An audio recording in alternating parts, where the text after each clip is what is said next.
Ей! Сега ще чуйте, момчета. Гара Гет. Пускай такива!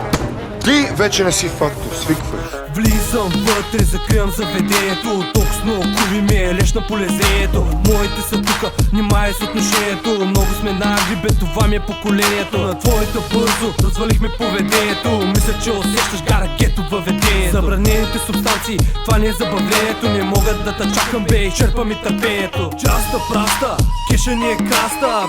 Паста, тежък ни е храста. Каска, слагай, че валят чумруци. От центъра ни викаха кварталните букуци. Ауе, върлак, да не поеме твоята мутра крак. Ти си паляк, влязохме в трапаната шак. С моите Гара генги, блъскаме с влак. Даже и майка ти, баща ти знаят, че си смутаняк. Кой е лошите? Затворите ли ми вратичката? Аз те първа разбивам стената, момчета. Ще ви треперат и двата крака, казвам ви. Шоце, още нищо не сте видяли, бе. Това е само началото. Слава на Гара Гето! Ау! Давай!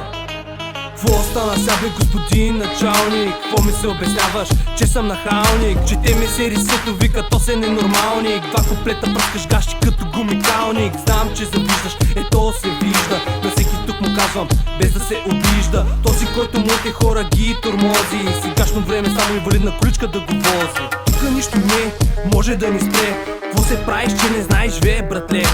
Гара Гето ти праща шамар по твоето вратле и почва да ти пари кът на скарата кюфте. Тука на централата ни е добре, само като видим прасе ни е зле. Кво ме гледаш кът заклано на поляната теле? Гара Гето е квартала, разбрали ве газе. Ще ви па майката.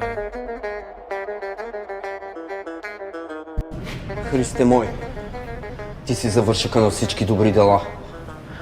Затова изпълни душата ми с радост и смирение и ме спаси, Господи. Амин. Амин.